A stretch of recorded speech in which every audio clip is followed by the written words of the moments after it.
Hello guys, welcome to my lecture learn with Praveen. तो हम ये वाली सीरीज में हम सॉल्व करने वाले हैं पूरी की पूरी क्लास 10 एनसीईआरटी की पूरी बुक, जिसमें हमने सबसे ये वाली सीरीज में मैं right from the chapter number 1 real number two the end chapter जो भी है, मैं उसके पूरी की पूरी इस सीरीज में हर एक लेक्चर को मैं रिकॉर्ड करके यहाँ पर डालूंगा, जिसमें पूरी एनसीईआरटी की right from the starting of the first word से लेके उस चैप्टर के लास्ट वर्ड तक मैं पूरी की पूरी डिटेल में एक्सप्लेनेशन दूंगा पूरी की पूरी एनसीईआरटी बुक की। तो जिसमें से आज हम क्या पढ़ने वाले हैं, जिसमें क्लास 10 का चैप्टर नंबर 1 है रियल नंबर, ठीक है, वो हम स्टडी करने वाले हैं। हालांकि जनरली स्कूल में चैप्टर स्किप करा दिया था, बोल दिया था बहुत छोटा चैप्टर आप अपने से पढ़ लो, ठीक है, वो पढ़ भी ले तो कोई बड़ा चैप्टर और मुश्किल चैप्टर नहीं है, बट इसका जो बेसिक एक दो जो कॉन्सेप्ट है इसके वो इतने इंपॉर्टेंस क्रिएट करते हैं, वो शॉर्टकट बनाने के काम आते हैं, बहुत सारी चीजों के बनाने के काम आते हैं, बहुत बेसिक कॉन्सेप्ट है जो हम स्टडी करते नहीं है, ठीक है। इसमें एलसीएम एचसीएफ और प्राइम फैक्टराइजेशन के बारे में बताया गया है। तो हम इस चैप्टर में इस रियल नंबर को हम एक डिटेल वे में पढ़ेंगे, ठीक है। स्टार्ट करते हैं हमारे पहले लेक्चर से, ठीक है। तो लेक्चर नंबर 1 टॉपिक 1.2 टॉपिक 1.1 में क्या है, वो इंट्रोडक्शन दिया गया है, तो इसलिए मैं इसको नेगलेक्ट कर रहा हूँ, कोई मतलब का नहीं है, बस इसको यूं ही रीड कर लेना। तो मैं यहाँ पर टॉपिक 1.1 और 1.2 दोनों को लेके चल रहा हूँ साथ में, ठीक है। 1.1 इंट्रोडक्शन है, वो आप बुक्स में से रीड कर लेना, कोई ज्यादा बड़ा नहीं, ना भी रीड करो तो इग्नोर मार दो, कुछ नहीं है, ठीक है। इससे पहले जो क्लास 9 में हमने क्विक्स डिवीजन वाली एक थ्योरम पढ़ी थी हमने, ठीक है, जाने दो, जो पढ़ी नहीं पढ़ी कोई जरूरी नहीं, ठीक है। अब हम देखेंगे topic 1.2 the fundamental theorem of arithmetic. ये पूरा का पूरा रियल नंबर इसी चीज पे बेस्ड है, किस पे, the fundamental theorem of arithmetic. क्या बोलता है ये थ्योरम, ठीक है। सबसे पहले तो हम इस थ्योरम को समझने के लिए हमें प्राइम नंबर और कंपोजिट नंबर को समझने की जरूरत है। सबसे पहले तो प्राइम नंबर होते क्या है, मुझे मालूम है बहुत सारे बच्चे को पता होगा प्राइम नंबर और कंपोजिट नंबर क्या होते हैं, बट मैं उनको बताना चाहता हूँ जिनको नहीं पता। बहुत से बच्चों से जिनको नहीं पता, प्राइम नंबर वो नंबर होते हैं जो किसी की भी टेबल में नहीं आते, सिर्फ 1 और वो नंबर खुद के टेबल में ही आते हैं। नहीं बता अच्छे से बता। एग्जांपल जैसे कि 2 3 5 7,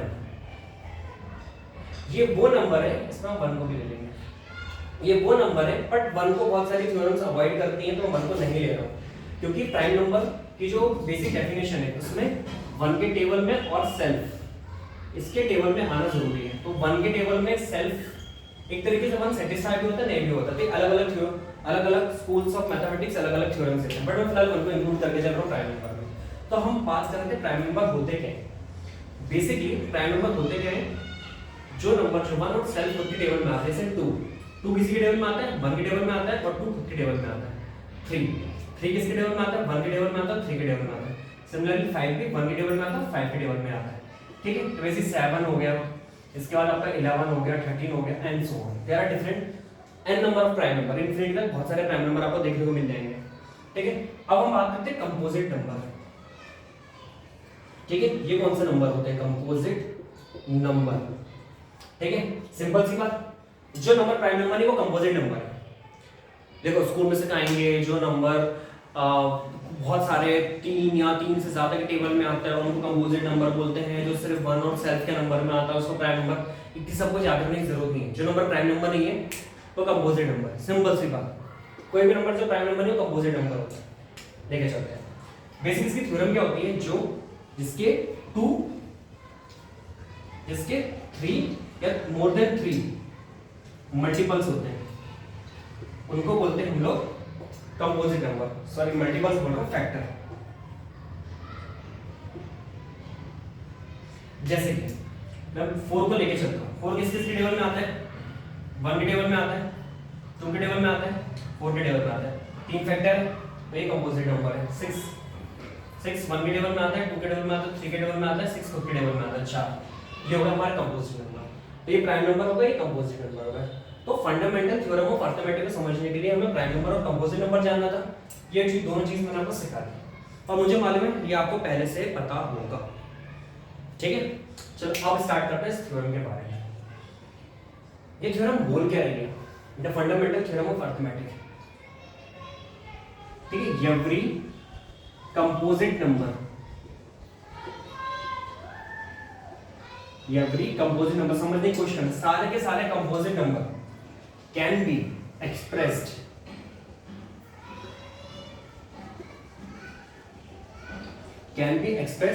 in form of prime number. ठीक है, every composite number can be expressed in form of prime number and that factorization जो फैक्टराइजेशन यानी जब हम उसको रिप्रेजेंट करेंगे उस प्रोसेस को फैक्टराइजेशन बोलेंगे, इस यूनिक वो यूनिक रहेगा, यानी ऐसा नहीं होगा कि इसके अलग अलग अलग तरीके से हम रिप्रेजेंट कर सकते हैं, नहीं, एक ही तरीके से रिप्रेजेंट हो सकता है कोई भी कंपोजिट नंबर प्राइम फैक्टर्स के फॉर्म में। एक प्राइम फैक्टर के फॉर्म में एक्सप्रेस हुआ एक कंपोजिट नंबर, तो उसी तरीके से ही एक्सप्रेस हो सकता है, उसको किसी और तरीके से एक्सप्रेस नहीं कर सकते। बस एक एक्सेप्शन है इसमें, that factorization is unique except the order in which prime number occurs. ठीक है, इस एक्सेप्शन वाला केस का मतलब क्या है मैं आपको समझाता हूं। ठीक है, मैं एक नंबर लेके चल रहा हूं 12। ठीक है, 12 को अगर मुझे प्राइम फैक्टराइजेशन के फॉर्म में एक्सप्रेस करना है तो मैं कैसे करूंगा, ये आपने पढ़ा होगा छोटी क्लास में भी। ठीक है, 2 के टेबल में आता है सबसे छोटा प्राइम नंबर क्या, 1 से बड़ा देखेंगे हम लोग 2। ठीक है, 2। ठीक है, 2 6 है 12, 2 3 है 6, 3 1 ये 1। तो 12 किसमें 2 into 2 into 3, हम इसको इस तरीके से भी लिख सकते हैं 2 की पावर 2 into 3। ठीक है, ये हो गया। अब 12 को हम, ये हमारा प्राइम फैक्टराइजेशन हो गया। प्राइम फैक्टराइजेशन किसको बोलते हैं, फैक्टराइजेशन इस चीज को बोलते हैं फैक्टराइजेशन, यानी किसी भी कंपोजिट नंबर को उसके प्राइम नंबर के मल्टीपल के फॉर्म फैक्टर्स के फॉर्म में एक्सप्रेस करना, यानी 12 बोलो या इसको इस तरीके से लिखो, सेम चीज है, इसको बोलेंगे फैक्टराइजेशन। ठीक है, हमने कंपोजिट नंबर को प्राइम फैक्टर के फॉर्म में एक्सप्रेस कर दिया, यही थ्योरम को बोलते हैं फंडामेंटल थ्योरम ऑफ अरिथमेटिक, ये कहते हैं। अब आगे क्या कहते हैं, दैट फैक्टराइजेशन इज यूनिक, कि इसी तरीके से एक्सप्रेस हो सकता है, ऐसा नहीं है कि आप इसको 5 के फॉर्म में एक्सप्रेस कर दो, 7 के फॉर्म में एक्सप्रेस कर दो, नहीं, अगर वो सिर्फ इसी फॉर्म में एक्सप्रेस हो रहा है सिर्फ इसी फॉर्म में एक्सप्रेस होगा। अब यहाँ तक बात समझ में आ गई, थ्योरम की यहाँ तक लाइन समझ में आ गई। बात आती है कि सर बात यहाँ समझ में एक्सेप्शन कौन सा है, order in the prime number. मैंने इसको लिखा 2 into 2 की पावर 2 into 3, मैं उसको इस तरीके से लिख सकता हूँ 3 into 2 की पावर 2। ठीक है, एक ही बात है, इसको इस तरीके से लिखूं या फिर इस तरीके से लिखूं, ये एक ही बात है, बिल्कुल, हाँ सर बिल्कुल एक ही बात है, बस यही एक्सेप्शन है, ये यूनिकनेस है, इसी फॉर्म में एक्सप्रेस होगा। बट एक्सेप्शन क्या है, अगर order in which prime number आता है, आप अगर इसका ऑर्डर बदल दोगे तो यूनिकनेस खत्म हो जाएगी। समझ, express in form of prime number and that factorization is unique, ये फैक्टराइजेशन यूनिक है except the order in which the prime number आता है। तो ये जो ऑर्डर है इसकी यूनिकनेस नहीं है, ये जो नंबर है 3 और 2 इसकी यूनिक है, ये 3 और 2 ही रहेंगे, इधर भी 3 और 2 रहे, इसको किसी और फॉर्म में एक्सप्रेस नहीं करेंगे, जैसे कि मैंने अभी बोला 5 और 7 के फॉर्म में, 11 के 13 के 17 के फॉर्म में एक्सप्रेस नहीं कर सकते, बस 3 और 2 के फॉर्म में रहेंगे।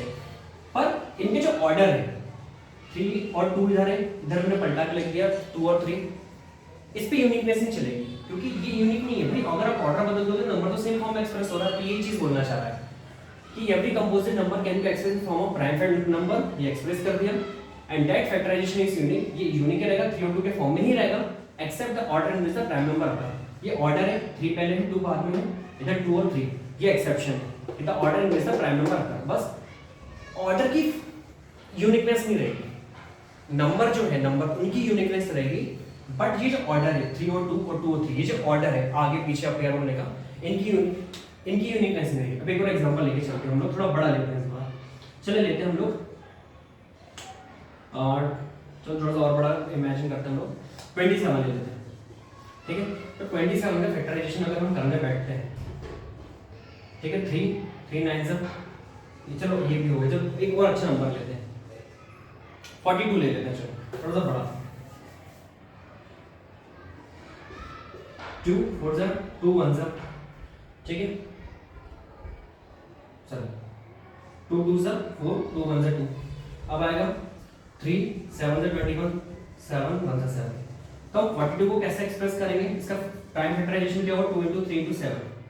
ये हो गया प्राइम फैक्टराइजेशन, ये यूनिक ही रहेगा। बस ये 3 नंबर है, 3 नंबर के फॉर्म में ही एक्सप्रेस हो सकता है, ये इसकी यूनिकनेस है। बट मैंने क्या बोला, ऑर्डर में यूनिकनेस नहीं चलेगी। मैं इसको इस तरीके से लिखता हूँ 2 into 3 into 7, 2 into 7 into 3, एक ही बात है। क्या मैं इसको ऐसे भी लिख सकता हूँ 2 into ये है 7 into 3 into 2, इसको अलग अलग तरीके से मैं एक्सप्रेस कर सकता हूँ। तो इनकी जो ऑर्डर है, नंबर का अपीयर होने का ऑर्डर, इसमें यूनिकनेस नहीं है, बट नंबर की यूनिकनेस है कि 2 3 7 रहेगा, इधर भी 2 3 7 है, इधर भी 2 3 7। तो नंबर की हमेशा यूनिकनेस रहेगी, बट इनके ऑर्डर की यूनिकनेस नहीं रहेगी। तो ये है हमारी the fundamental theorem of arithmetic, जो कहती है every composite number can be express in form of prime number, can be express in form of prime number, and that factorization is unique. ये फैक्टराइजेशन जो है यूनिक रहेगी number की, except the order in which the prime number. But ये जो order है 2 3 7 का appear होने के आगे पीछे का, इनमें यूनिकनेस नहीं रहेगी। बस इतना सा कह रहा था फंडामेंटल थ्योरम ऑफ अर्थमेटिक। अब इसकी एप्लीकेशन क्या है? जब भी हम कोई थ्योरम पढ़ते हैं तो सबसे इंपॉर्टेंट पार्ट होता है उसकी एप्लीकेशन। एप्लीकेशन मतलब ये चीज यूज कहाँ पर होगी। अनलेस एंड अनटिल हम कोई चीज पढ़ रहे हैं, स्टडी कर रहे हैं, हमको ये नहीं पता कि वो चीज यूज कहाँ होने वाली है, हम वो चीज को जान के करेंगे क्या? आपको पता, आप पढ़ाई कर रहे हो, 10th में आपके अच्छे नंबर आएंगे, आप 11th 12th क्लास में आप माइट भी आपको डॉक्टर बना तो बायोलॉजी लोगे, ठीक है, साइंस स्टूडेंट बना तो मैथ साइंस लोगे, that depends on the totally on the number, right. इसलिए आप पढ़ाई कर रहे हो ताकि आपको कुछ नॉलेज मिले। इसकी एप्लीकेशन है, इसकी भी एप्लीकेशन होगी। इसकी एप्लीकेशन हम एलसीएम निकाल सकते हैं, एचसीएफ निकाल सकते हैं, जो बाकी तरीके से काम आएगा। एलसीएम निकाल सकते हैं, एचसीएफ निकाल सकते हैं, और भी बहुत सारे एप्लीकेशन है, छोटी छोटी ट्रिक्स होती है, यहाँ पर हमें पता कर सकते हैं। बड़े बड़े चीज को एक छोटे तरीके से कंप्रेस करके ला सकती है थ्योरम। वो हम आने वाले एग्जांपल नंबर 1 2 3 4 में हम स्टडी करेंगे। Thank you for watching this video. Please like and subscribe to my channel learn with Praveen, और अपने ज्यादा से ज्यादा दोस्तों को शेयर करो और बताओ कि भाई कोई तो है जो पूरी की पूरी एनसीईआरटी को है ना, बिल्कुल उसका एकदम एक एक वर्ड को, पूरी एनसीईआरटी को एक्सप्लेन करने वाला है। Thank you for watching this video.